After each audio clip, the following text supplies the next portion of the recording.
E a gente já fez a troca aqui com o Danilo Moliterno. Tudo bom, Danilo? Bom dia. Tudo bem, bom dia, Carol, e a todos que acompanham o Novo Dia. Aliás, vai trazer assunto que interessa também o professor Pedro Cortes, né? A gente está falando aí de impactos para o meio ambiente quando falamos de mobilidade.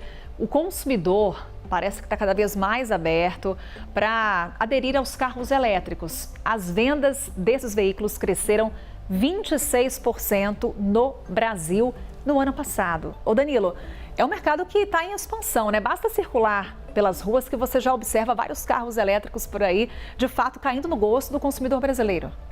É isso, né, Carol? E essa é uma questão bastante importante, que até a gente discutiu aqui no bastidor, dando um pouquinho do que acontece atrás das câmeras. A gente fala bastante sobre essa produção, mas a Carol me perguntou um dia após a mobilidade, mas as pessoas estão querendo comprar esses carros? Como estão as vendas? E é importante a gente também falar sobre isso, como que está a receptividade. E o que a gente tem de dado mais atualizado no que diz respeito a 2025 é um avanço importante. Parece que a passos ainda moderados, esse consumidor parece cada vez mais querer aderir e querer comprar esse carro elétrico, que a gente sabe é mais sustentável, emite menos carbono, mas que ainda a gente vê alguns gargalos. Para falar um pouquinho sobre esses resultados que a gente teve em 2025, a gente traz uma arte aqui com alguns dados da Associação Setorial, que é a Associação Brasileira do Veículo Elétrico.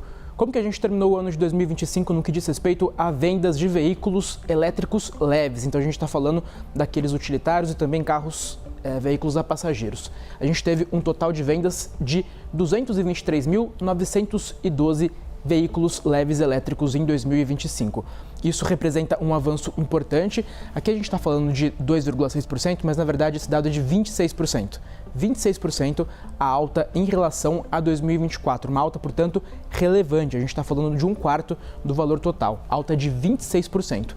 E esse avanço, para a gente ter aqui uma base de comparação, ele é 10 vezes maior do que o avanço que a gente teve nas vendas entre 2024 e 2025 dos veículos de passageiros, dos veículos leves de outras tecnologias, como o veículo a passageiro a gasolina, por exemplo, a etanol e outras tecnologias que a gente tem disponível que não são os carros elétricos. Então a gente tem hoje, para a gente deixar bastante claro, as vendas dos veículos elétricos avançando num passo muito mais rápido do que as vendas que a gente tem dos veículos comuns aqui no Brasil.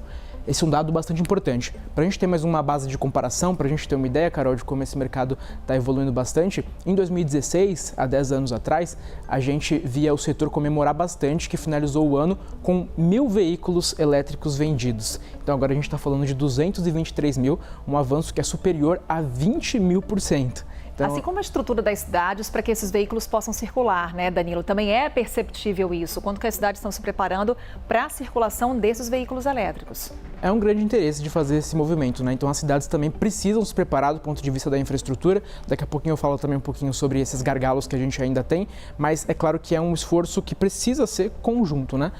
Para além disso, que a gente vê no balanço da ABVE, que é essa associação que compila esses dados, a Associação Setorial, é um avanço para além do interesse desse consumidor, também do interesse das montadoras, das empresas em fazer essa produção. A gente teve em 2025 o início da produção de carros elétricos e também daquelas tecnologias de veículos híbridos em uma série de pontos aqui do Brasil. E aí dá para a gente mencionar que tivemos o início da produção em uma planta em Horizonte, no Ceará, também em Camaçari, que é aquela planta da BYD, que a gente falou bastante ao longo do ano passado, e também uma planta da Great Wall Motors, que fica em Iracemápolis,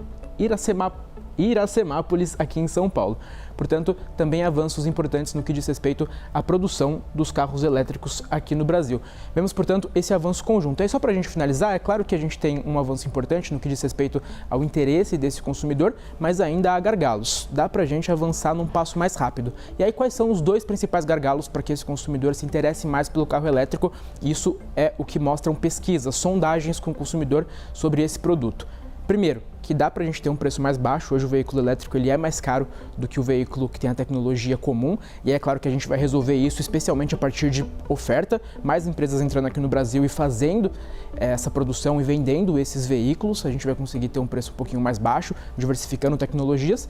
E também, um segundo gargalo importante que você mencionou, Carol, é aquela ansiedade com relação à autonomia, né? Muitas vezes o consumidor se questiona sobre se ele vai conseguir ter um carro que atende às suas necessidades no que diz respeito à mobilidade. Então é importante que a gente tenha infraestrutura de recarga nas cidades, nas estradas, para que esse consumidor possa ficar tranquilo e adquirir esse carro.